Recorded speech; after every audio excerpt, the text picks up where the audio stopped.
3 American men are into the quarter-finals of the US Open, but all 3 are in the same half of the draw as Novak Djokovic, the 23-time Grand Slam champion, and his formidable record is the obstacle they must all overcome. The 20-year wait for an American men's Grand Slam singles champion will have to pass the ultimate test if it is to end at this year's US Open after a memorable first week in New York.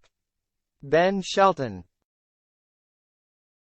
Taylor Fritz and Frances Tiafoe all made their way into the quarter-finals on Sunday at Flushing Meadows to edge one match closer to lifting the trophy on Sunday, September 10. It is not quite Great Britain's wait for a Wimbledon champion, but for a country that has produced John McEnroe, Jimmy Connors, Pete Sampras and Andre Agassi, 2 decades is already the longest wait the American men have had to endure. Andy Roddick was the last man to achieve the feat, and he did it in New York, beating Juan Carlos Ferrero to win the 2003 US Open. By that stage, Federer had won just one of his 20 major titles. Rafael Nadal and Novak Djokovic had won none of their 22 and 23 respectively. And the current men's number 1 Carlos Alcaraz was just 3 months old. He now has 2 Grand Slam titles.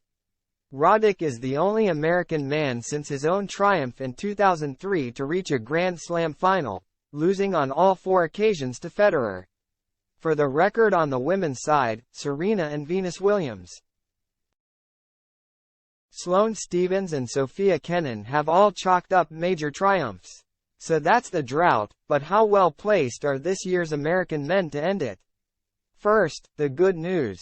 For the first time since 2005, 3 American men are through to the quarter-finals of the US Open, as Renee Stubbs eloquently put to a laughing Frances Tiafoe on Sunday night. They are finally catching up with the women.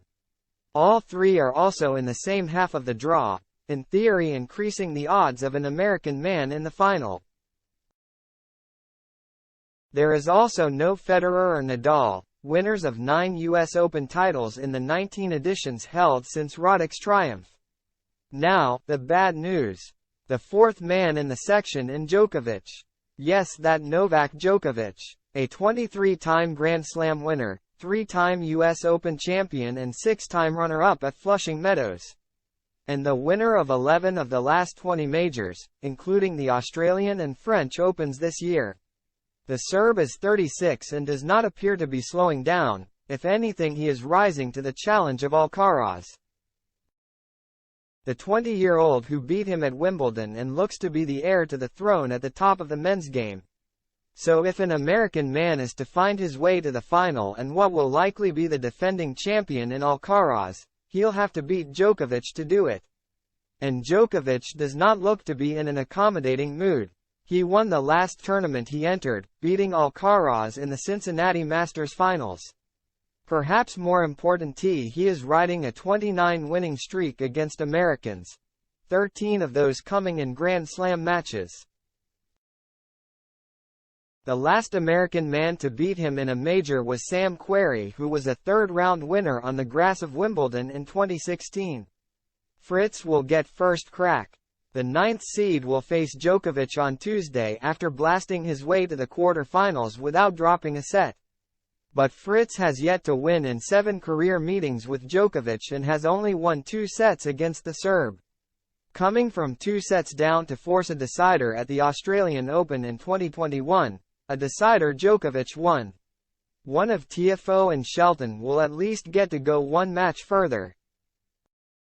The pair will face off under the floodlights on Arthur Ashe in the most exciting-looking of all 4 quarterfinals. The winner will face Djokovic or Fritz in the semifinal, and their Tuesday showdown is also historic. Per ESPN, it is the first major tournament since 1968 to feature multiple Black American men in the quarterfinals. It will also be box office. Tiafoe said after his win over Rinky Hijikata, "He's got crazy endless energy. He's gonna come after me, I'm gonna come after him. It's gonna be a great battle. We're gonna compete really hard." Quote. Tiafoe blazed his way to the last 4 last year to raise hopes of an American men's champion. And he came mightily close to taking out Alcaraz in a thrilling 5-set semifinal. However, the 25-year-old has lost both his matches against Djokovic, while Shelton, just 20, can perhaps take some comfort from the fact he has yet to face the all-conquering Serbian. It is a daunting task for any player, but this fearless group of emerging Americans are rising to each challenge laid before them. 8 U.S. men find themselves in the top 50 of the world rankings, more than any other country. They have all spoken about how they can push each other further. If any are to emerge victorious and end the wait, they'll have done it the hard way. The very hard way.